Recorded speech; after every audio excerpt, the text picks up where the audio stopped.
Assalamualaikum warahmatullahi wabarakatuh.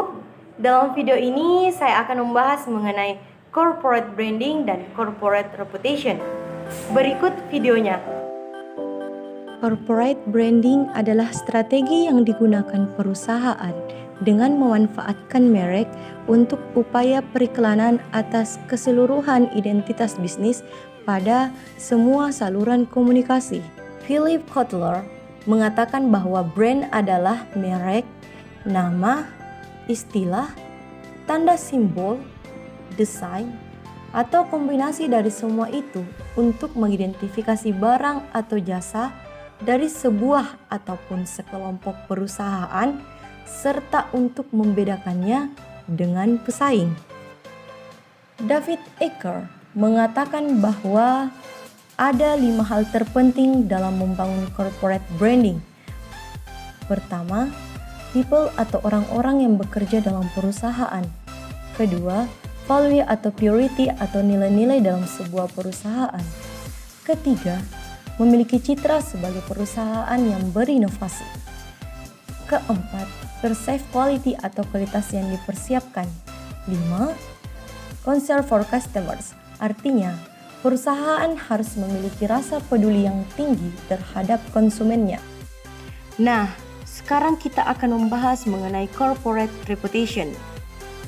Corporate reputation adalah persepsi dan kepercayaan dari lingkungan internal dan eksternal perusahaan, baik jangka pendek maupun panjang, yang meliputi kesan produk, antisipasi konsistensi dalam kualitas produk dan layanan dengan tidak adanya perspektif negatif.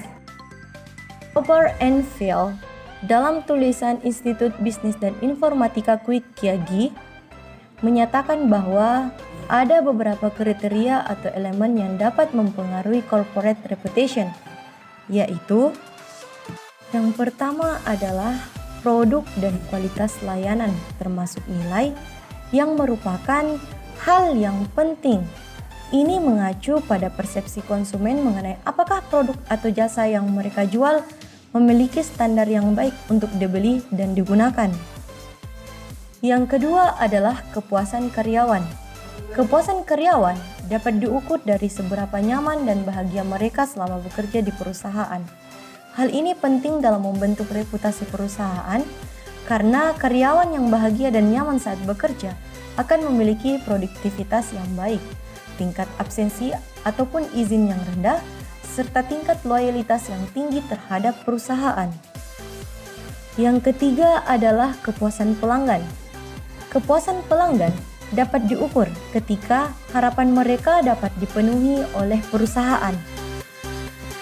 Yang keempat adalah customer service. Customer service adalah hasil dari keseluruhan tindakan perusahaan sehingga dapat memenuhi ekspektasi konsumen serta menciptakan kepuasan konsumen terhadap perusahaan. Kelima adalah innovation. Innovation adalah cara atau tindakan baru, dalam hal ini seperti pembuatan produk baru, asli ataupun proses yang baru. Yang keenam adalah visi dan kepemimpinan. Pemimpin yang baik adalah dia yang memiliki visi untuk menunjukkan tujuan perusahaan kepada karyawannya. Yang ketujuh adalah corporate social responsibility, adalah sebuah aturan dari organisasi yang memfokuskan terhadap etika dan bentuk bisnisnya. Perusahaan yang menerapkan hal ini harus mampu bertanggung jawab secara positif atas tindakannya, terutama terhadap lingkungan masyarakat. Yang kedelapan adalah profitability atau laba atau keuntungan yang menjadi satu ukuran kesuksesan akurat perusahaan. Namun, reputasi perusahaan juga menjadi ukuran kesuksesan perusahaan, di mana perusahaan ini mampu bersaing dengan perusahaan-perusahaan lain. Yang kesembilan adalah posisi pasar.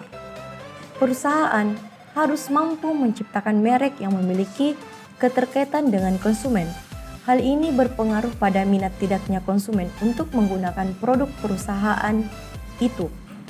Hingga minat tidaknya konsumen ini berpengaruh juga pada posisi perusahaan di mata konsumen. Dan yang ke-10 adalah comprehensive reputation. Adapun tujuan terpenting dan menjadi utama perusahaan adalah menjadi perusahaan yang terkenal dan dikenal baik oleh semua aspek. Nah, itulah tadi pembahasan mengenai corporate branding dan corporate reputation. Semoga bermanfaat bagi kita semua. Terima kasih atas perhatiannya. Wassalamualaikum warahmatullahi wabarakatuh.